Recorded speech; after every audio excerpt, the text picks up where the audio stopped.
Hello everyone, कैसे हैं आप सब। स्वागत है आप सबों का मेरे इस YouTube channel CV Raman academy पे। हम आज लेके आए हैं 2024 का केमिस्ट्री मॉडल क्वेश्चन पेपर। इस मॉडल पेपर में आप लोगों को 40 क्वेश्चन पूछा गया है और 40 के 40 क्वेश्चन बहुत ही इंपॉर्टेंट है। मॉडल पेपर को सॉल्व करना आप लोगों के लिए बहुत नेसेसरी है, बहुत इंपॉर्टेंट है, क्योंकि वो आपका जो लेटेस्ट सिलेबस और पैटर्न पर बेस्ड है। तो आपको कैसे सवाल पूछे जाएंगे इस बार 2025 में, ये अगर आपको जानना है तो आपको मॉडल क्वेश्चन को पूरा एंड तक देखना है कि क्या क्या यहाँ पे सवाल आपको पूछा गया है। तो देरी नहीं करते हैं, चलिए वीडियो को स्टार्ट करते हैं। सबसे पहले आप यहाँ पे देखिए आपका पहला सवाल आपको क्या दिया गया है। पहला सवाल में आपको पूछा गया है कि how many significant figures are present in 1260। इस नंबर पे कितने सारे सिग्निफिकेंट फिगर हैं, आपको इन चार ऑप्शन में से बताना है। तो सिग्निफिकेंट फिगर में हम किसको काउंट करते हैं, तो जनरली हम काउंट करते हैं नॉन जीरो डिजिट को। नॉन जीरो डिजिट को देखते हैं। तो आप यहाँ पे बताइए कितने सारे नॉन डिजिट है, तो आप बोलिएगा ये एक जीरो नहीं है 1, 2 एक जीरो नहीं है 2 और 6। तो कितने सारे नॉन डिजिट है, तो आप बोलिएगा यहाँ पे नॉन डिजिट कितना है 3 है। जीरो तो एक तो आपका जीरो हो गया, तो जीरो को नहीं लेना होता है किसमें, सिग्निफिकेंट फिगर में। जो जीरो नहीं है, कौन कौन नहीं है, तो 1 2 3 तीन तो है। तो यहाँ पे जो सही आंसर होगा वो आपका ऑप्शन नंबर बी होगा कि यहाँ पे 1260 में सिग्निफिकेंट फिगर आपका 3 है। देखिए zero count normally significant figure में नहीं होता है, लेकिन आपका जीरो भी काउंट होता है, लेकिन कब, जैसे हम यहाँ पे एग्जांपल दे रहे हैं 2.500। अब यहाँ पे अगर आपको बोलेगा कि इस नंबर पे बताइए कि यहाँ पे सिग्निफिकेंट फिगर्स कितना है, तो आपको बोलना पड़ेगा 1 2 3 4, यहाँ पे 4 होगा। जीरो को हम तब काउंट करते हैं सिग्निफिकेंट फिगर में जब वो पॉइंट के बाद आता है। क्लियर हुआ। तो सिग्निफिकेंट फिगर यहाँ पे निकालना इजी था। अब आप नेक्स्ट सवाल को देखिए। नेक्स्ट सवाल बोलता है the empirical formula of the compound. ये वैसे ये कंपाउंड है क्या, CH3COOH, ये आपका इथेनोइक एसिड है। इथेनोइक एसिड, तो इसका आपको इंपेरिकल फॉर्मूला लिखना है। सबसे पहले आप इसका एक सिंपल सा फॉर्मूला लिखिए। तो सी कितना है, तो आप बोलिएगा कार्बन आपका 2 है। हाइड्रोजन कितना है, तो आप बोलिएगा 4 है। और ऑक्सीजन आपका 2 है। तो यहाँ पे आपको सिंपलेस्ट फॉर्म लिखने के लिए आप इसको काट दीजिए। तो जैसे ही हम यहाँ से काटेंगे तो 2 1 से कट जाएगा, 2 2 से कट जाएगा, 2 1 से कट जाएगा। तो आपको क्या बचेगा, C1H में 2 ठो और O में 1 ठो। तो ये हो जाएगा आपका सिंपलेस्ट रेशियो फॉर्म, और ये आपका कहलाएगा empirical formula of ethanoic acid.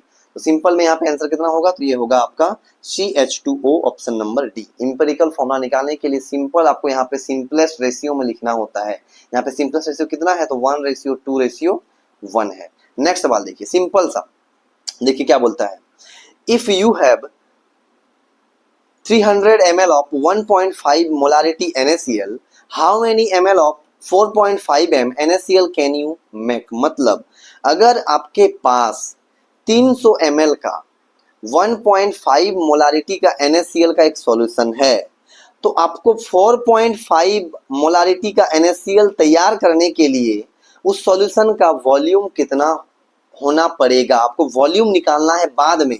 देखिए पहले मोलारिटी 1.5 था, उस टाइम उसका वॉल्यूम कितना है, तो 300 मिलीलीटर। जब आपका मोलारिटी कंसंट्रेशन 4.5 हो जाए उस समय कितना वॉल्यूम लगेगा, ये निकालना है आपको। जब हम कंसंट्रेशन टर्म पढ़ाए हैं तो वहीं पे आपको बताए हैं ऑफलाइन क्लास में कि जब कभी भी आपको ऐसा सवाल दिया जाए उसमें एक शॉर्ट ट्रिक्स आप लगा दीजिएगा। कौन सा, तो M1V1 इक्वल्स टू M2V2, जहां पे M1 क्या है, तो मोलारिटी पहले का, V1 क्या है, वॉल्यूम पहले का, मोलारिटी बाद का और वॉल्यूम बाद का। अब यहाँ पे अगर आप बिठाइएगा तो यहाँ से आप वॉल्यूम आराम से निकाल सकते हैं इस फॉर्मूला का यूज करके। चलिए कैसे निकलेगा, तो यहाँ से चलिए करते हैं।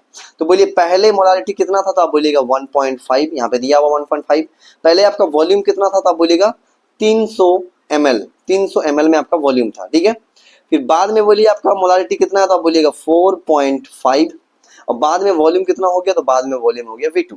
अब ये 1.5 4.5 को 3 में काट देगा, 3 1 में और 3 100 में 100 हो जाएगा। तो V2 कितना आएगा आपका 100 ml आएगा। तो इसका जो सही आंसर होगा वो ऑप्शन नंबर ए होगा। अब आप नेक्स्ट सवाल को देखिए कि which of the following will have largest number of atom. इन चार ऑप्शन में से आपको बताना है कि चार ऑप्शन में से किसमें सबसे ज्यादा नंबर में परमाणु की संख्या होगी। सबसे ज्यादा परमाणु की संख्या किसमें होगी, 1 ग्राम सोने में, Au मतलब ये गोल्ड है, 1 ग्राम सोडियम में, 1 ग्राम लिथियम में, या 1 ग्राम क्लोरीन में। तो देखिए आपको पता है कि नंबर परमाणु का संख्या उसमें ज्यादा होगा, एटम का नंबर उसमें ज्यादा होगा जिसमें आपका मोल ज्यादा होगा, मोल, क्योंकि मोल से ही तो हम नंबर निकालते हैं। एक मोल का मतलब होता है, एक मोल का मतलब होता है 6.022 into 10 to the power 23 atoms और मॉलिक्यूल्स, मतलब हमको मोल से नंबर का पता चलता है। तो जिसमें जितना ज्यादा मोल होगा उसके पास उतना ज्यादा नंबर होगा। तो सबसे पहले मोल निकालने का तरीका given mass by molar mass. तो यहाँ पे देखिए गोल्ड का चलिए निकालते हैं। तो गोल्ड के लिए मोल कितना होगा, गिवन मास 1 है, मोलर मास तो गोल्ड का मोलर मास होता है 197, तो 1/197 मोल किसका है, गोल्ड का है। सोडियम का मोल निकालिए तो गिवन मास 1, सोडियम का मोलर मास 23। लिथियम का निकालिए गिवन मास 1, मोलर मास कितना होता है 7। अब आप क्लोरीन का निकालिए तो गिवन मास 1 और क्लोरीन का मोलर मास 35, और 35 दो में 2 है यहाँ पे ना, तो 35 दो में 70। और अगर आप क्लोरीन का मोलर मास को 35.5 मानिएगा तो इसका मोलर मास कितना हो जाएगा, 71 हो जाएगा, 71। तो यहाँ पे बताइए सबसे बड़ा मोल कौन है, तो यहाँ पे देखिए यहाँ पे सबसे बड़ा कौन है 1/7, यही सबसे बड़ा होगा, बाकी तो छोटा होगा।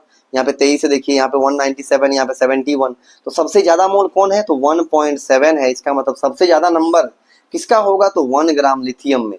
तो 1 ग्राम लिथियम में सबसे ज्यादा नंबर किसका होगा, एटम्स का होगा। यहाँ पे सही आंसर क्या होगा, 1 ग्राम लिथियम होगा। तो ये भी आपका, अब आप नेक्स्ट सवाल को देखिए, आपका चौथा नंबर सवाल हो चुका है। अब आप नेक्स्ट नंबर सवाल को देखिए। देखिए अगर किसी को ये सब थोड़ा थोड़ा पता है ना, अगर आप क्वेश्चन देखने के लिए आए हैं तो आप क्या करिए कि स्पीड से वीडियो को देखिए, और अगर आपको क्वेश्चन पता है तो स्किप करके आगे बढ़ के आप आगे के क्वेश्चन देखिए, आप अपने समय को वेस्ट नहीं करिए। अब आप नेक्स्ट सवाल को देखिए कि आपको पांचवा नंबर सवाल में क्या करने बोला है, calculate the number of electron, proton and neutron in bromine, जिसका एटॉमिक नंबर दिया है 35 और आपको मास नंबर द्रव्यमान संख्या कितना दिया 80, परमाणु संख्या 35, द्रव्यमान संख्या 80 दिया हुआ है। तो आपको क्या निकालने बोला है, इलेक्ट्रॉन, प्रोटॉन एंड न्यूट्रॉन। तो हमें पता है कि एटॉमिक नंबर से हमको जानकारी मिल जाएगा, नॉलेज मिल जाएगा किसका, तो इलेक्ट्रॉन का और प्रोटॉन का। तो इलेक्ट्रॉन कितना होगा, अगर उसका एटॉमिक नंबर 35 है तो इलेक्ट्रॉन कितना होगा 35, प्रोटॉन भी कितना होगा 35। और अगर हमको न्यूट्रॉन चाहिए तो न्यूट्रॉन के लिए हम क्या करेंगे, मास नंबर को माइनस कर देंगे हम किससे, एटॉमिक नंबर से। तो न्यूट्रॉन मतलब mass number minus atomic number 35, जैसे करेंगे तो यहाँ पे आंसर कितना होगा, तो 45 होगा। तो यहाँ पे इलेक्ट्रॉन 35, प्रोटॉन 35, लेकिन न्यूट्रॉन 45। तो यहाँ पे सही आंसर क्या हो जाएगा आपका, इलेक्ट्रॉन 35, प्रोटॉन 35 और न्यूट्रॉन 45। ऑप्शन नंबर बी आपका सही होगा। इजी सवाल, इससे इजी आपको और मिलेगा नहीं।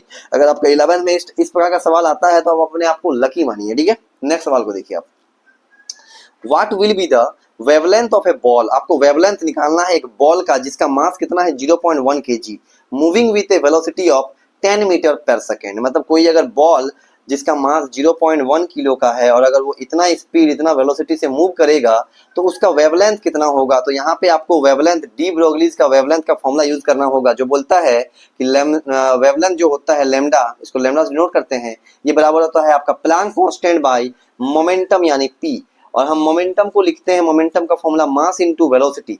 प्लैंक कांस्टेंट का वैल्यू आपको पता होना चाहिए, पूछा जाता बहुत बार, हम आपको बहुत बार बता भी चुके हैं। प्लैंक कांस्टेंट का वैल्यू होता है 6.626 इंटू 10 टू द पावर -34, ये हो गया प्लैंक कांस्टेंट का वैल्यू।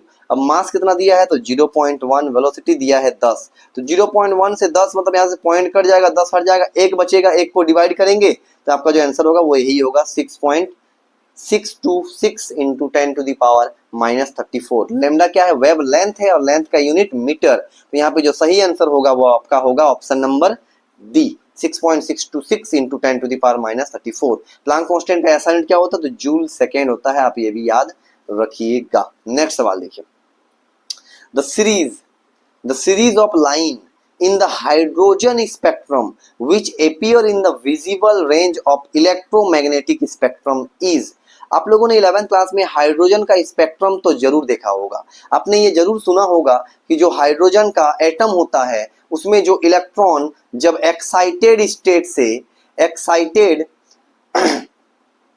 जब वो एक्साइटेड स्टेट से आपका लोअर स्टेट पे आता है तब वो एनर्जी को रिलीज करता है। मतलब हायर एनर्जी लेवल से जब इलेक्ट्रॉन लोअर एनर्जी लेवल पे आता है तो वो अपना एनर्जी क्या करता है, रिलीज करता है। अब एनर्जी अगर रिलीज करेगा तो वो आपको जो दिखाई देगा वो कौन से सीरीज में दिखाई देता है, तो वो आपको दिखाई देता है बाल्मर सीरीज में। बाल्मर सीरीज में आपको दिखाई देता है। और बाल्मर सीरीज में एनर्जी, इलेक्ट्रॉन कौन से एनर्जी लेवल से कहां पे आता है, तो हायर एनर्जी लेवल से आपका आता है n बराबर 2 पे, मतलब सेकेंड एनर्जी लेवल पे आता है। लाइमन सीरीज पे कौन से एनर्जी लेवल पे आता है, तो हायर एनर्जी से n बराबर 1 पे आता है। अब आपको ये सब याद इसलिए रखना है क्योंकि पूछा जाता है, कभी आपको पूछ सकता है कि लाइमन सीरीज में इलेक्ट्रॉन कहाँ से कहाँ आपका आता है, तो हायर एनर्जी से n बराबर 1 मतलब फर्स्ट एनर्जी लेवल, बाल्मर में आता है आपका सेकेंड एनर्जी लेवल पे आता है, और पास्टियन में आता है आपका थर्ड एनर्जी लेवल n बराबर 3 पे आता है। बाकी अगर आप याद नहीं भी रखते हैं तो शायद चलेगा, लेकिन अगर पूछ ले तो हम थोड़ा आपको बता दे रहे हैं यहाँ पे, ठीक है। नेक्स्ट सवाल, पी फंड, ये भी जान लीजिए, जब सारा जान गए तो इसको क्यों छोड़ देना। पी फंड में आपका जो कहाँ से कहाँ आता, तो हायर से n बराबर 5 पे आता है।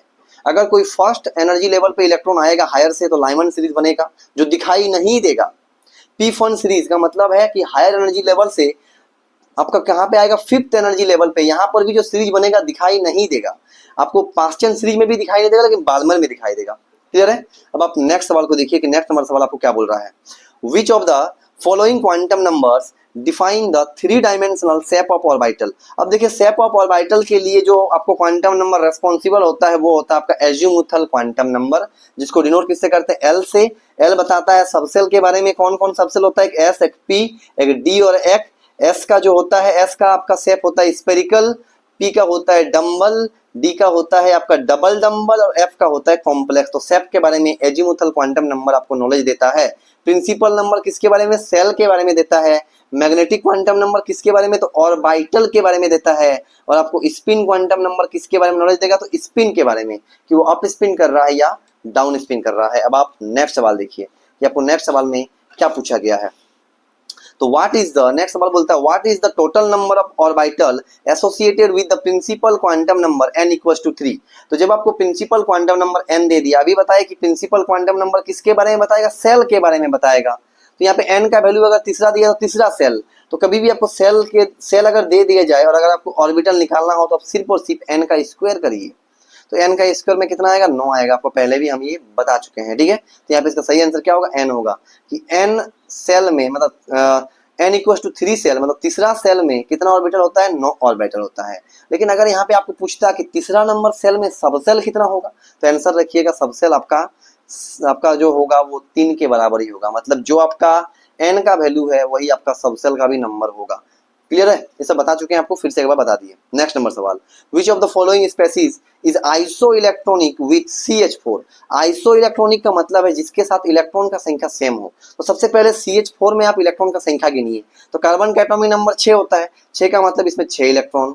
हाइड्रोजन का एटॉमिक नंबर 1 होता है, 1 का मतलब से 1 इलेक्ट्रॉन, और एक कितना हाइड्रोजन 4 है तो 4 इलेक्ट्रॉन होगा, एक करके 4 तो 4 6 प्लस 4 कितना होगा, 10 इलेक्ट्रॉन। मतलब टोटल CH4 यानी मीथेन में कितना इलेक्ट्रॉन है, 10 है। तो 10 इन 4 में से और किसमें होता है, तो सोडियम का तो आपका 11 होता है, आर्गन का तो 18 इलेक्ट्रॉन होता है, नियोन का आपका 10 होता है। तो यहाँ पर सही आंसर सी होगा। तो आपका जो CH4 है वो किसके साथ आइसो इलेक्ट्रॉनिक है, तो वो आपका आइसो इलेक्ट्रॉनिक है किसके साथ, नियोन के साथ। नेक्स्ट सवाल आप यहाँ देखिए क्या बोला जा रहा है कि out of fluorine, oxygen, nitrogen and chlorine which element have highest negative electron gain enthalpy. Electron gain enthalpy तो आप समझते ही है ना कि जब कोई एटम में कोई इलेक्ट्रॉन ऐड होता है तो इलेक्ट्रॉन ऐड होने के बाद जो एनर्जी रिलीज होगा वही एनर्जी कहलाता है इलेक्ट्रॉन गेन एंथैल्पी। तो सबसे ज्यादा किसमें से रिलीज होगा, मतलब कोई जब इलेक्ट्रॉन को ले लेगा, यहाँ पे अगर ध्यान से आप देखिएगा ना सबके सब इलेक्ट्रॉन नेगेटिव एलिमेंट है, मतलब इलेक्ट्रॉन को लेने वाला एलिमेंट है। तो इलेक्ट्रॉन लेने के बाद सबसे ज्यादा एनर्जी कौन रिलीज करेगा, आपको ये पूछा है। देखिए एनर्जी अगर रिलीज होगा तो वहां पे हीट के लिए साइन क्या होगा, नेगेटिव ही होगा। तो यहाँ पे नेगेटिव साइन से कंफ्यूजन नहीं होना है, आपको सिर्फ इतना बताना है कि इन 4 ऑप्शन में से इलेक्ट्रॉन गेन एंथैल्पी ज्यादा किसका होगा। तो आपको बता चुके हैं, हम बहुत बार बता चुके हैं कि सबसे ज्यादा इलेक्ट्रॉन गेन एंथैल्पी किसका होता है, तो क्लोरीन का होता है। किसका होता है, क्लोरीन का। लेकिन अगर आपको यही में से पूछता कि सबसे ज्यादा इलेक्ट्रॉन नेगेटिव कौन होगा, मतलब इलेक्ट्रॉन को खींचने का गुण सबसे ज्यादा कौन रखेगा, तो सबसे ज्यादा खींचने का गुण कौन रखता है, फ्लोरीन। लेकिन आपका इलेक्ट्रॉन गेन एंथैल्पी खींचने के बाद, लेने के बाद एनर्जी ज्यादा रिलीज कौन करेगा, तो क्लोरीन। फ्लोरीन खींच तो लेगा लेकिन एनर्जी रिलीज ज्यादा नहीं करेगा, किसके रेस्पेक्ट में, किसके मुकाबले कम करेगा, क्लोरीन के मुकाबले। यहाँ पे सही आंसर कौन होगा, क्लोरीन होगा। नेक्स्ट नंबर सवाल आप देखिए, क्वेश्चन नंबर 12 क्या बोलता है कि आपको 4 यहाँ पे ऑप्शन दिया है ना, विच of the following species have the largest and smallest size. आपको बताना है कि इन 4 में से सबसे बड़ा और सबसे छोटा कौन होता है, या फिर सबसे छोटा कौन होगा। तो सबको पता है कि, आपको पता है कि साइज के बारे में अगर पूछा जाए तो अगर हम बात करते हैं पीरियड का, तो पीरियड में, एक पीरियड में अगर हम लेफ्ट से कहाँ जाएंगे, राइट, तो पीरियड में लेफ्ट से राइट जाने पे साइज क्या होता है, तो साइज आपका घटता है। किसके कारण से? तो due to increase in nuclear charge. Nuclear charge आपका बढ़ जाता है, इसलिए साइज घट जाता है। किसमें? पीरियड में। जब हम लेफ्ट से कहाँ जाएंगे? राइट जाएंगे। तो चलिए हम मैग्नीशियम वाला पीरियड ले लेते हैं। तो मैग्नीशियम के पीरियड में कौन कौन सा एलिमेंट होता है? तो magnesium, aluminium, silicon, phosphorus, sulphur, chlorine, argon, यही सब होता है। इसका एटॉमिक नंबर 12, इसका 13, इसका 14, इसका 15, इसका 16, 17 और 18। आप ध्यान से देखिए कि जब आप लेफ्ट से राइट जाइएगा तो बोलिए आप एटॉमिक नंबर बढ़ेगा। एटॉमिक नंबर बढ़ेगा तो चार्ज बढ़ेगा। अब चार्ज बढ़ेगा तो ज्यादा खींचेगा, खींचने से साइज क्या होगा? छोटा हो जाएगा। तो लेफ्ट से राइट जाएंगे तो साइज छोटा होगा। तो बोलिए इसमें सबसे बड़ा साइज किसका है? तो आप बोलिएगा सबसे बड़ा साइज मैग्नीशियम का है। ठीक है, यहाँ पे आपको पता चल गया कि सबसे बड़ा साइज तो मैग्नीशियम का है। अब छोटा साइज किसका होगा? तो सबसे छोटा साइज, अब आपको याद क्या रखना है, जैसे मान लीजिए आपको बोलेगा कि मैग्नीशियम और मैग्नीशियम 2+ में कौन बड़ा कौन छोटा? तो मैग्नीशियम बड़ा होगा और कैटायन छोटा होता है। अपने पेरेंट एटम से कैटायन क्या होगा? छोटा होगा। और अगर मान लीजिए मैग्नीशियम 2+ और एक तो दे दिया मान लीजिए Al और एक तो Al3+, इनमें से कौन छोटा होगा? तो Al3+ होगा। लेकिन अगर आपको कैटायन का बात कर ले, जैसे यहाँ पे मैग्नीशियम एल्यूमिनियम में अगर हम बोले कौन बड़ा था, बोलेगा मैग्नीशियम बड़ा, एल्यूमिनियम छोटा। फिर अगर कैटायन का बात करेंगे Mg2+ एल्यूमिनियम 3+, तो इसमें कौन बड़ा कौन छोटा? तो जिसमें चार्ज ज्यादा होगा वो आपका छोटा होगा। यहाँ पे आप जान गए हैं सबसे बड़ा कौन है? मैग्नीशियम, और सबसे छोटा कौन है? Al3+। तो इसका सही आंसर होगा option number B, magnesium and Al3+। लेकिन एनायन के साथ आप याद रखिएगा, जैसे Cl और Cl- में कौन बड़ा कौन छोटा? तो Cl- बड़ा होगा और ये छोटा होगा। तो एनायन में एनायन बड़ा होता है और पेरेंट एटम छोटा होता है, लेकिन कैटायन में कैटायन छोटा होता है और पेरेंट एटम बड़ा होता है। याद रखिएगा, यहाँ से भी आपको सवाल और पूछा जा सकता है। ये सवाल देखिए, आप बोल रहा है the general outer electronic configuration of D block element. देखिए डी ब्लॉक एलिमेंट का आउटर जनरल इलेक्ट्रॉनिक कॉन्फ़िगरेशन क्या होता है? तो NS1 से 2, ये जो होता है ये S ब्लॉक का होता है। ये किसका होता है? NS2, NP1 से 6, ये S ब्लॉक का एलिमेंट है, इलेक्ट्रॉनिक कॉन्फ़िगरेशन है। ये P ब्लॉक का है और सही आंसर यहाँ पे C, ये आपका D ब्लॉक का है। ये सब आपको पढ़ना पड़ेगा। D ब्लॉक का आपका general outer most electronic configuration क्या होता है? तो N-1 D में 1 से 10 और NS 1 से 2। तो ये आपका होता है क्या? Outer electronic configuration of D block element. ये S का याद रखिएगा, ये P का आपको पूछ सकता है कि S का इलेक्ट्रॉनिक कॉन्फ़िगरेशन कितना होगा? तो NS1 से 2, P का NS2, NP1 से 6। नेक्स्ट सवाल आप यहाँ पे देखिए, the dipole moment of BeCl2। सबसे पहले डाइपोल मोमेंट जो होता है उसको डिनोट करते हैं म्यू से, और डाइपोल मोमेंट का फॉर्मूला होता है √N × N+1। ये होता है डाइपोल मोमेंट का फॉर्मूला। जहां पे N क्या है? तो N आपका होता है नंबर ऑफ अनपेयर्ड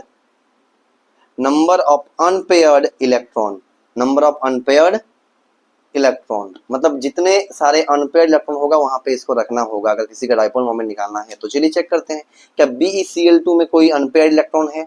तो चलिए बताइए कि बेरिलियम का एटॉमिक नंबर 4 का मतलब 1s2 2s2, S में 1s2 2s2, हाइड्रोजन हीलियम लेती है, बेरिलियम 4, ठीक है, 1s2 2s2, ठीक है, 2s2। अब आप बोलिए यहाँ पे Cl, जो Cl है आपका, Cl का एटॉमिक नंबर, तो Cl का बोलिएगा 17, और 17 के लिए हम लिखेंगे 1s2 2s2 2p6 3s2 और 3p5। अब आप ध्यान से देखिए कि बेरिलियम का S में 2 इलेक्ट्रॉन है, लास्ट को देखना होता है, लास्ट को, इसमें लास्ट देखेंगे, इसमें भी लास्ट देखेंगे। और P में कितना है? इसका 5 है। P में कितना है? 5 है, तो बना देते हैं 5, मतलब P में, यहाँ पे देखिए P में कितना ऑर्बिटल होता है? P में आपका कितना ऑर्बिटल होता है? बोलिएगा P में होता है आपका 3, ऐसे 3 बना देते हैं, 1 2 3। P में 3 है, और 3 में कितना आपका है? देखिए लास्ट को देखना होता है, लास्ट में कितना? 5 है, तो 5 कैसे बनेंगे? पहले सिंगल सिंगल सिंगल, फिर आपका डबल करेंगे, तो 1 अनपेयर बच रहा है, इसमें 1 अनपेयर बच रहा है। यहाँ पे देखिए S में आपका लास्ट में कितना है? तो S में देखिए पूरा भरा हुआ है, अनपेयर नहीं है, पेयर है। तो ये अगर बॉन्ड बनाएगा तो इसको देखिए 2s में 2p में खाली है, तो ये एक्साइटेड होगा, और एक्साइटेड होकर के यहाँ भेजेगा, तो यहाँ भेजने पे ये एक तो सिंगल हो जाएगा, ये एक तो सिंगल होगा। देखिए बेरिलियम को अगर देखिएगा तो बेरिलियम का जो इनर S है 2s, वो पूरा भरा हुआ रहता है S2, ऐसे एक तो 2 ठो रहता है 2s2। लेकिन अगर उसको बॉन्ड बनाना तो सिंगल करना होगा, बिना सिंगल हुए बॉन्ड नहीं होगा, तो उसके पास 2p पूरा खाली है, 1s2 2s2 2p में 0 है, कुछ नहीं है, तो वो बॉन्ड बनाने के लिए पहले सिंगल करके यहाँ भेज देगा, एक तो यहाँ भेज दिया। अब देखिए क्लोरीन में एक आपका अनपेयर है, तो एक अनपेयर के साथ आपका यहाँ पे कितना हो रहा है, अगर उसको बॉन्ड बनाना है तो उसके पास कितना अनपेयर है, 2 ठो। और देखिए यहाँ पे सीएल कितना है, 2 ठो है। तो आप यहाँ पे देख सकते हैं कि 2 ठो सीएल, एक ठो सीएल में एक ठो अनपेयर और 2 ठो सीएल में कितना होगा, 2 ठो अनपेयर। तो बॉन्ड कैसे बनता है, तो हम यहाँ पे थोड़ा बनाते हैं। देखिए आपने क्या देखा कि जो बेरिलियम है, इस बेरिलियम के पास आपका 2s में एक ठो है और 2p में एक ठो। p में कैसे गया, एक्साइटेड होकर के पहले उसके पास 2s में 2 ठो था, तो 2 ठो को पहले उसने क्या किया, एक्साइटेड करके सिंगल कर दिया 1 1। और क्लोरीन में हम देख रहे हैं कि क्लोरीन के पास एक अनपेयर बच रहा है p में, यहाँ पे दिख रहा है ना आपको, एक अनपेयर बच रहा है p में एक ठो। तो 2 ठो क्लोरीन है, तो 2 ठो क्लोरीन में कितना बचेगा, तो 2 ठो बचेगा, तो एक इससे बॉन्ड बनेगा, एक इससे बनेगा, तो कोई भी आपका अनपेयर्ड नहीं रहेगा। बाकी आप यहाँ पे देखिए 3s में 2 ठो पेयर, 2p में 6 ठो पेयर, 2s में 2 ठो पेयर, ये भी पेयर में है, ये भी पेयर में है। ये पेयर में था पहले, बॉन्ड बनाने के लिए अनपेयर्ड किया, लेकिन अनपेयर्ड होने के बाद क्लोरीन के पास जो एक एक करके अनपेयर्ड था वो जाके फिर से पेयर कर दिया, तो इसके पास एक भी अनपेयर्ड इलेक्ट्रॉन नहीं बचा। तो अगर अनपेयर्ड इलेक्ट्रॉन नहीं बचा तो उसके पास डाइपोल मोमेंट नहीं होगा। तो इसका सही आंसर कितना होगा, आंसर नंबर डी यानी 0। इसका सही आंसर क्या हो जाएगा, आपका ऑप्शन डी होगा 0।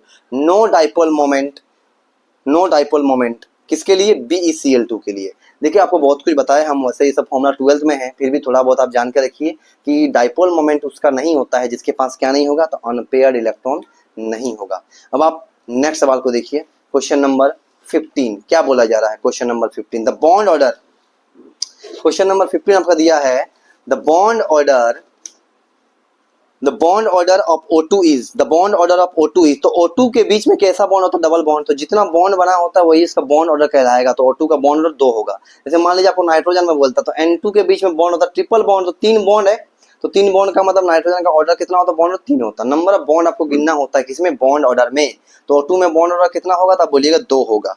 फिर आपको पूछा है shape of water molecule is. तो सबसे पहले बताइए कि H2O फॉर्मूला होता है H2O, मतलब O में जो होगा 2 ऐसे हाइड्रोजन लगा रहेगा ऐसे। और आपको पता है कि ऑक्सीजन का जो आउटर मोस्ट सेल होता है, ऐसे में तो ऑक्सीजन का एटॉमिक नंबर 8 होता है। 8 का मतलब पहले 2 ठो इलेक्ट्रॉन, बाद में 6 ठो इलेक्ट्रॉन। अब 6 इलेक्ट्रॉन लास्ट में उसका है, 6 इलेक्ट्रॉन में से 2 इलेक्ट्रॉन उसने यूज किया है हाइड्रोजन के साथ जुड़ने के लिए, तो बाकी उसके पास 2 इलेक्ट्रॉन बच जाएगा। 2 नहीं 4 इलेक्ट्रॉन बचेगा, 4 का मतलब 2 ठो इसके पास लॉन पेयर बचेगा, ऐसे लॉन पेयर। और ये लॉन पेयर दोनों बॉन्ड को क्या करेगा, लॉन पेयर बॉन्ड को रिपेल करेगा, और रिपेल करने के वजह से इसका शेप कुछ इस प्रकार से हो जाएगा, जिसको हम कैसा शेप बोलते हैं, तो बेंट, इसको हम बेंट शेप बोलते हैं। मतलब अगर लॉन पेयर नहीं रहता तो 2 हाइड्रोजन आराम से जुड़ा होता है इस टाइप से, और हम इसको कैसा शेप बोलते हैं, लीनियर बोलते हैं। लेकिन लीनियर ना होकर के लॉन पेयर धकेल देगा, और धकेल देने से इसका बॉन्ड में क्या होगा, इस प्रकार से बेंट आ जाएगा।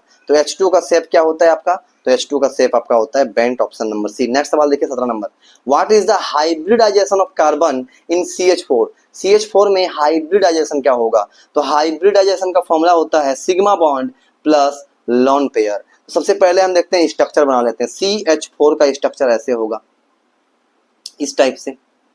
अब बताइए सिग्मा बॉन्ड कितना है, तो 1 2 3 4, तो इसमें सिग्मा बॉन्ड हो गया आपका 4, यहाँ लिख रहे हैं सिग्मा बॉन्ड कितना हो गया, 4 हो गया। सिग्मा बॉन्ड 4, लॉन पेयर तो एक भी नहीं है, तो लॉन पेयर 0, तो 4 + 0 में 4 आएगा। 4 का मतलब हाइब्रिडेशन कितना होगा, 1 ठो S, P कितना 3 ठो, तो S और P 3 ठो में 4 हो रहा है। तो इसका सही आंसर क्या होगा, ऑप्शन नंबर सी sp3। हाइब्रिडाइजेशन निकालने का फॉर्मूला क्या होता है, तो वो आपका होता है सिग्मा प्लस लॉन पेयर। अब आप नेक्स्ट सवाल को देखिए, the enthalpy of all element in their standard states are.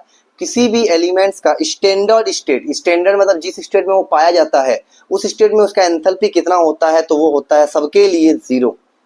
सबके लिए कितना होता है, 0 होता है। स्टैंडर्ड स्टेट पे अगर कोई है तो उसका जो एंथैल्पी होगा वो उसका 0 होगा। अब आप नेक्स्ट सवाल को देखिए, for the process under isothermal condition. Isothermal का मतलब क्या है, टेम्परेचर कांस्टेंट होगा। अब टेम्परेचर कांस्टेंट है, इसका मतलब ये हो गया कि चेंज इन टेम्परेचर कितना होगा, 0 होगा। अगर टेम्परेचर कांस्टेंट है तो टेम्परेचर चेंज करेगा ही नहीं, अगर चेंज नहीं करेगा तो टेम्परेचर 0 होगा। ऑप्शन नंबर सी इसका सही होगा। आइसोथर्मल कंडीशन पे टेम्परेचर क्या होता है, 0 होता है। अब बताइए आइसोबारिक में क्या होता था, आइसोबारिक में प्रेशर चेंज नहीं होता है, आइसोकोरिक में वॉल्यूम चेंज नहीं होता है, और एडियाबेटिक में हीट चेंज नहीं होता। ये सब आपको याद रखना है, आपने ये सब थर्मल प्रोसेस पढ़ा होगा, है ना।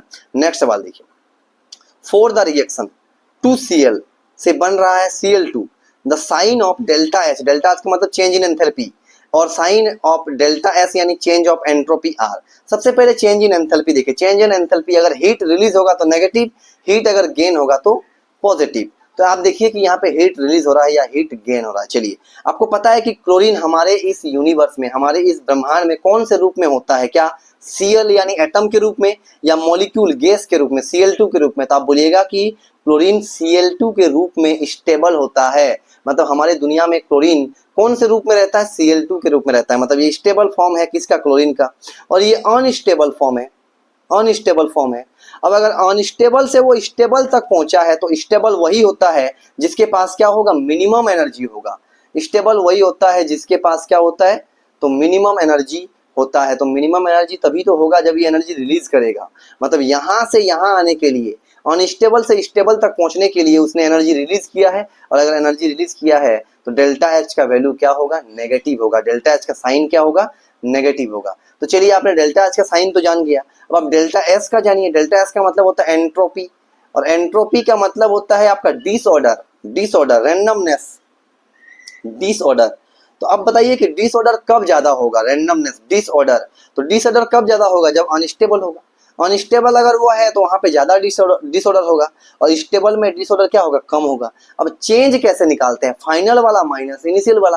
अब स्टेबल पोजीशन पे आपका डिसऑर्डर कम होगा, और अनस्टेबल पे ज्यादा होगा। तो कम वाले से अगर ज्यादा वाले को माइनस करेंगे तो आंसर तो नेगेटिव ही ना आएगा। तो यहाँ पे दोनों का sign, change in enthalpy and change in entropy, दोनों का साइन क्या होने वाला है, तो आप बोलिएगा सर कि दोनों का साइन यहाँ पे नेगेटिव होने वाला है। तो यहाँ पे आपको नेगेटिव देखने को मिलेगा, ऑप्शन नंबर आपको देखने को मिल जाएगा B, both are negative. Next question देखिए 21, the criteria for spontaneity of a reaction at a constant pressure and temperature. Constant pressure and temperature पे स्पॉन्टेनिटी के लिए क्या क्राइटेरिया है। स्पॉन्टेनिटी का मतलब है कि कोई रिएक्शन खुद से होगा या नहीं होगा। तो कोई रिएक्शन खुद से होने के लिए क्राइटेरिया हमने पढ़ा होगा कि डेल्टा एच अगर नेगेटिव हो जाए तो वो स्पॉन्टेनियस होगा, डेल्टा एस अगर पॉजिटिव हो जाए तो वो स्पॉन्टेनियस होगा, और अगर आपका डेल्टा जी क्या हो जाए, नेगेटिव हो जाए तो भी वो स्पॉन्टेनियस होगा। तो यहाँ पे सही आंसर, यहाँ पे देखिए पहला ऑप्शन क्या बोल रहा है, delta H greater than zero. Greater than zero का मतलब पॉजिटिव, पॉजिटिव में स्पॉन्टेनियस नहीं होता है, नेगेटिव में होता, तो ये आंसर नहीं होगा।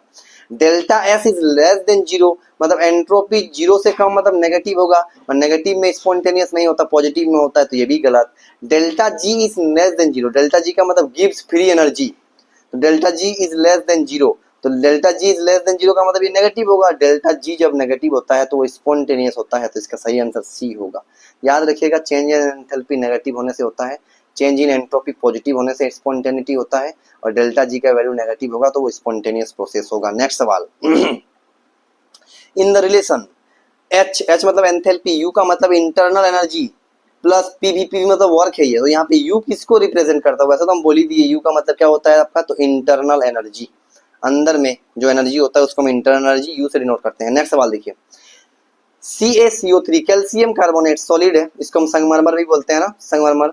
तो कैल्शियम कार्बोनेट जो होता है उसको गर्म करने पे CaO, बुझा हुआ चूना, CaO plus carbon dioxide gas निकलता है। इस एक्सप्रेशन में इक्विलिब्रियम कांस्टेंट का फॉर्मूला क्या होगा। तो देखिए, इक्विलिब्रियम कांस्टेंट जो होता है उसका फॉर्मूला होता है कंसंट्रेशन ऑफ प्रोडक्ट, ये प्रोडक्ट है और ये क्या है, रिएक्टेंट है। तो प्रोडक्ट का कंसंट्रेशन डिवाइडेड बाय किसका कंसंट्रेशन, तो रिएक्टेंट का। तो प्रोडक्ट का कंसंट्रेशन में देखिएगा तो आपका CaO सॉलिड होता है, और सॉलिड का कंसंट्रेशन कितना होता है, तो 1। तो यहाँ पे प्रोडक्ट में किसका कंसंट्रेशन सिर्फ बचेगा, CO2 का। तो यहाँ पे आप बोलिएगा कि यहाँ पे कंसंट्रेशन ऑफ प्रोडक्ट क्या है, CO2। आपको गैस का ही लेना होता है, सॉलिड का नहीं लेना होता है, तो आप सॉलिड का नहीं लीजिएगा।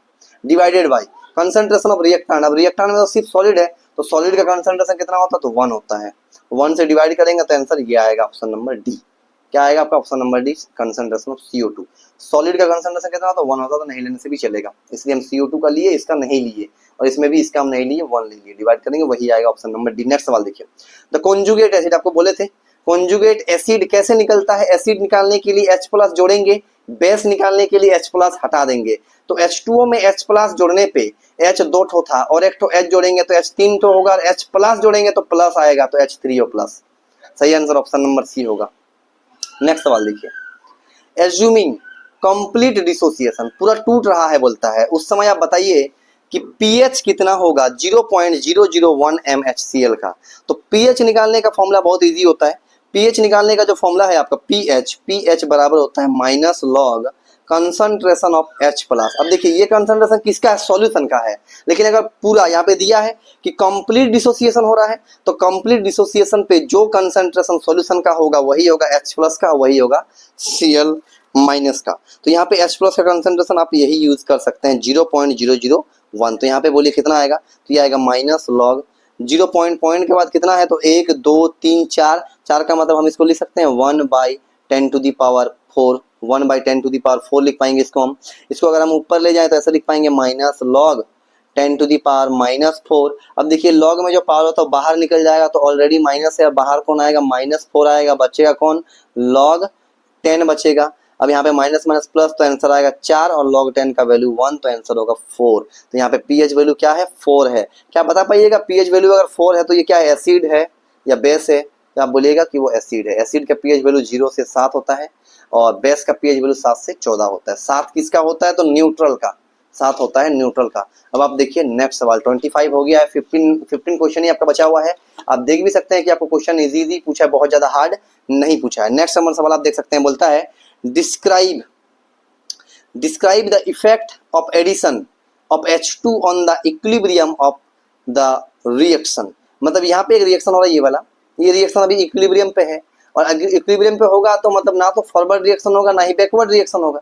तो अचानक से अगर हम इस हाइड्रोजन मतलब रिएक्टेंट, हाइड्रोजन किधर रिएक्टेंट पे है, इसका कंसंट्रेशन बढ़ाएंगे तो रिएक्शन किधर शिफ्ट होगा, प्रोडक्ट की ओर। तो यहाँ पे सही आंसर क्या होगा, reaction will proceed in the direction of product. Product ज्यादा बनने लगेगा अगर हम रिएक्टेंट का वैल्यू बढ़ा देंगे तो यहाँ पे सही आंसर आपका ऑप्शन नंबर सी होगा।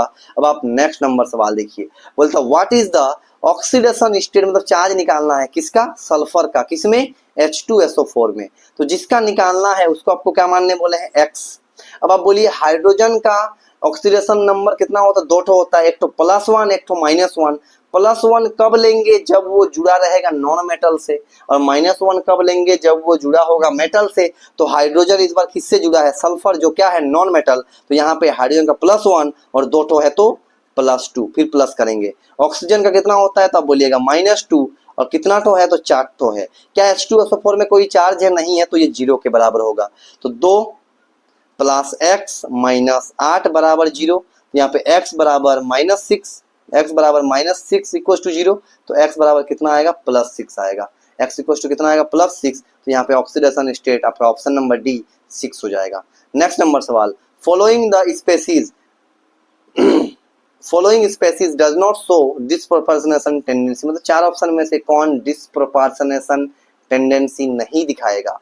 डिस्प्रोपोर्शनेशन का मतलब होता है जो अलग अलग ऑक्सीडेशन स्टेट दिखा पाए, कम भी और ज्यादा भी एक ही रिएक्शन पे। तो वो देखिए डिस्प्रोपोर्शनेशन टेंडेंसी को जानने के लिए आपको पहले चेक कर लेना होगा कि इसमें से जो क्लोरीन है, या फिर यहाँ पे आप क्लोरीन के चेक करिएगा, इसका ऑक्सीडेशन स्टेट, फिर इसका, फिर इसका, फिर इसका। तो क्लोरीन का आप ऑक्सीडेशन स्टेट चेक करिए, जिसमें हाईएस्ट ऑक्सीडेशन स्टेट आ जाएगा वही आपका डिस्प्रोपोर्शनेशन टेंडेंसी शो नहीं करेगा।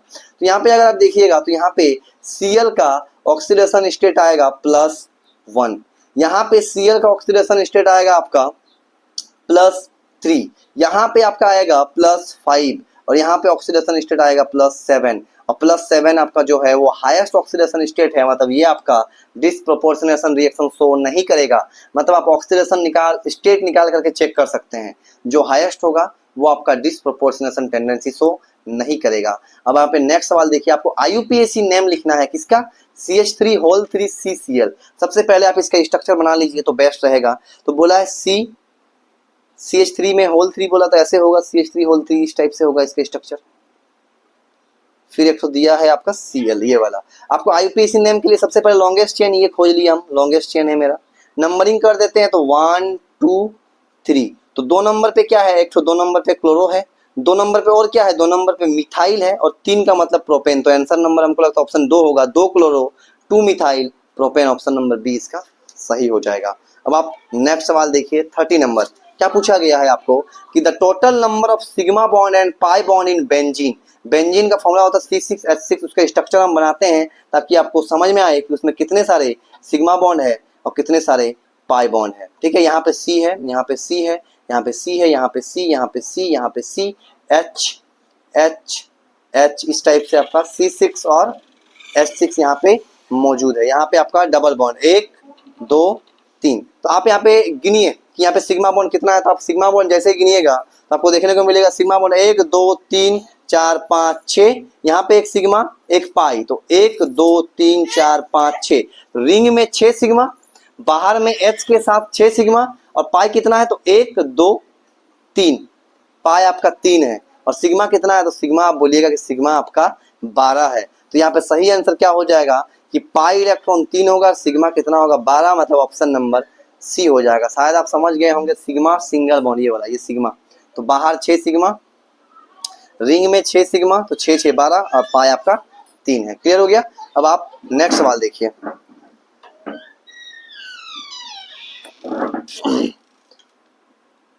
31 नंबर सवाल में आप देख सकते हैं आपको फिर से निकालने बोला है hybridisation of carbon in H2CO, मतलब CH2O। CH2O में आपको क्या निकालना, हाइब्रिडाइजेशन कार्बन का।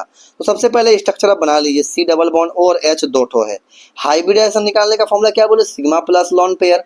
कार्बन में कोई लॉन पेयर नहीं है, सिग्मा कितना है तो 1 2, और इसमें एक सिग्मा एक ठो पाई है तो 3 सिग्मा है। अब 3 के लिए कैसे लिखेंगे तो हम बोलेंगे एक तो S और P में 2 ठो, तो इसका हाइब्रिडेशन क्या होगा sp2, यानी सही आंसर आपका ऑप्शन नंबर बी होगा। ठीक है, नेक्स्ट नंबर सवाल आप 32 देखिए। Which of the following will not act as a nucleophile. आपको बताना है ऑप्शन 4 में से कौन आपका न्यूक्लियोफाइल जैसा बिहेव नहीं करेगा। न्यूक्लियोफाइल हम उसे बोलते हैं जिसके ऊपर या तो नेगेटिव चार्ज हो या फिर उसके पास क्या हो, लॉन पेयर हो। तो देखिए आप देखिएगा अमोनिया तो इसमें लॉन पेयर है तो ये न्यूक्लियोफाइल होगा। Cl में देखिए यहाँ पे माइनस दिया है, मतलब ये भी लॉन पेयर है आपका। H2O में Cl में ये भी न्यूक्लियोफाइल है, सॉरी, और H2O में आपका लॉन पेयर होता है तो ये भी न्यूक्लियोफाइल है। यहाँ पे देखिए प्लस है तो प्लस क्या होता है, इलेक्ट्रोफाइल। तो यहाँ पे जो सही आंसर होगा वो आपका Cl प्लस होगा। Cl प्लस आपका न्यूक्लियोफाइल नहीं होता, क्या होता है, इलेक्ट्रोफाइल होता है। ठीक है, 33 नंबर सवाल देखिए। आपको यहाँ पे दिया गया है, बताना है कि यहाँ पे the type of structural isomerism found in CH3 CH2O CH2 CH3 and CH3O CH2 CH2 CH3 is, मतलब इन दोनों में कौन सा आइसोमरिज्म पाया जाएगा, इन 4 में से आपको बताना है। तो आप यहाँ पे अगर देखिएगा तो यहाँ पे आपको देखने को मिलेगा कि ये इथर है, बीच में O है, इधर भी कार्बन इधर भी कार्बन, ये भी इथर है और ये भी क्या है, इथर है। और इथर क्या होता है आपका, इथर, इथर को हम ऐसे दिखाते हैं ROR, ROR, इथर क्या होता है, ROR होता है। O के इधर भी कार्बन होगा, R एल्काइल ग्रुप, O के इधर भी एल्काइल ग्रुप होगा। दोनों में अगर देखिएगा तो O इथर आपका फंक्शनल ग्रुप है। अब देखिए इसमें फंक्शनल ग्रुप O जो है ये अलग एल्काइल से जुड़ा हुआ है CH3 CH2, और इसमें जो इथर है ये अलग एल्काइल ग्रुप से जुड़ा हुआ है CH3 से जुड़ा हुआ है। तो जब ऐसा हो कि एक ही फंक्शनल ग्रुप अलग अलग एल्काइल ग्रुप से जुड़ा रहे तो हम उसको बोलते हैं कि वहां पे कैसा आइसोमरिज्म हुआ है, तो मेटामरिज्म। यहाँ पे सही आंसर क्या होगा, मेटामरिज्म होगा। नेक्स्ट सवाल देखिए आप, the substituent that can not be classified as a electron withdrawing group. Electron withdrawing का ग्रुप का मतलब होता है वैसा ग्रुप जो इलेक्ट्रॉन को निकाल पाए, मतलब इलेक्ट्रॉन को अपनी ओर खींचे। तो इलेक्ट्रॉन को अट्रैक्ट करने वाला ग्रुप कौन है, तो एक्स का मतलब हेलोजन। अब हेलोजन तो इलेक्ट्रॉन को अट्रैक्ट करता ही है, साइनाइड भी इलेक्ट्रॉन को अट्रैक्ट करता है, NO2 भी आपका क्या करता है, इलेक्ट्रॉन विथड्रॉइंग होता है। तो कौन नहीं होता, तो आप बोलेगा आर। आर का मतलब क्या होता है, एल्काइल। एल्काइल जैसे कार्बन CH3 हो गया, ये सब इलेक्ट्रॉन विथड्रॉइंग नहीं है, ये सब इलेक्ट्रॉन एक्सेप्टिंग ग्रुप है। ये लोग इलेक्ट्रॉन को विथड्रॉ नहीं करता है, ये लोग इलेक्ट्रॉन को विथड्रॉ नहीं, ये लोग इलेक्ट्रॉन डोनेट करता है, इलेक्ट्रॉन देता है, निकालता नहीं, खुद देता है। तो यहाँ पे सही आंसर एल्काइल होगा, ऑप्शन नंबर बी हो जाएगा यहाँ पे। ठीक है, नेक्स्ट नंबर सवाल आपको यहाँ पे पूछा गया है, आप यहाँ पे देखिए 35 नंबर सवाल में आपको एक रिएक्शन कंप्लीट करना है कि अगर आपके पास दिया है CH3 CH double bond CH2 और इसका रिएक्शन HBr के साथ होगा तो क्या बनेगा। तो हमको पता है कि जो CH3 CH double bond CH2 है, जब इसका रिएक्शन हम HBr से करेंगे तो यहाँ पे लगेगा मार्कोवनिकोव रूल, जो बोलता है H वहां जाएगा जहां पे H क्या है, ज्यादा है, और Br वहां पे जाएगा जहां पे H कम है। तो यहाँ पे देखिए पाई बॉन्ड टूट जाएगा, यहाँ पे पाई बॉन्ड टूटेगा, एक हाथ यहाँ खुलेगा एक यहाँ खुलेगा। अब यहाँ पे H ज्यादा है तो इसके पास आएगा H, और यहाँ पे H कम है तो इसके पास कौन आएगा, Br आएगा। तो मतलब Br कहाँ पे जाएगा, एक नंबर पे कि 2 नंबर पे, तो आप बोलिएगा 2 नंबर कार्बन पे जाएगा। तो इसका जो सही आंसर होगा जो बनेगा वो बनेगा आपका 2 ब्रोमो प्रोपेन। क्या बनेगा आपका, 2 ब्रोमो प्रोपेन यहाँ पे सही आंसर होगा। नेक्स्ट सवाल, ये सवाल आप देखिए बोलता था addition of water to ethyne. Ethyne का फॉर्मूला क्या होता है बोलिए, इथाइन का फॉर्मूला होता है आपका ऐसे, इथाइन तो ट्रिपल बॉन्ड होगा, C यहाँ पे एक तो H यहाँ पे एक तो H, तो ये इथाइन है। इथाइन पे अगर हम H2O को ऐड करेंगे मतलब पानी को ऐड करेंगे किसके प्रेजेंस में, तो मरकरी सल्फेट, मरकरी मतलब HgSO4 plus dilute sulphuric acid मतलब H2SO4 के उपस्थिति में अगर पानी को हम इथाइन में ऐड करेंगे तो क्या बनेगा, तो इसमें आपका एल्डिहाइड बनता है, आप याद रखिएगा, ठीक है। नेक्स्ट नंबर सवाल बोलता है the necessary condition for any system to be aromatic. किसी को एरोमेटिक होने के लिए, बेंजीन जैसा रिंग बनाने के लिए क्या क्या कंडीशन यहाँ पे जरूरी है। क्या उसको प्लानरिटी होना जरूरी है। प्लानरिटी का मतलब होता है कि जैसे बेंजीन, आपका बेंजीन में ऐसा होता है ना ऐसे C6H6, तो कार्बन का जो 6 कार्बन और जो हाइड्रोजन होता है वो एक ही प्लेन पे होता है। तो एरोमेटिक होने के लिए प्लानरिटी होना बहुत जरूरी है। पाई बॉन्ड का घूमना तो बहुत जरूरी है, डिलोकराइज होना ये भी जो नेसेसरी है। हकल्स रूल क्या बोलता है, देखिए अगर आप नहीं जानते तो जानिए। हकल्स रूल बोलता है कि कोई भी अगर एरोमेटिक कंपाउंड है तो उसमें जो पाई इलेक्ट्रॉन होगा ना वो बराबर होगा 4n+2 का। जैसे बेंजीन में बोलिए, बेंजीन में कितना पाई होता है, अभी आपने देखा पाई 3 बॉन्ड होता है, 3 तो बॉन्ड अगर पाई है, 3 पाई बॉन्ड है तो इलेक्ट्रॉन कितना होगा, 6 होगा।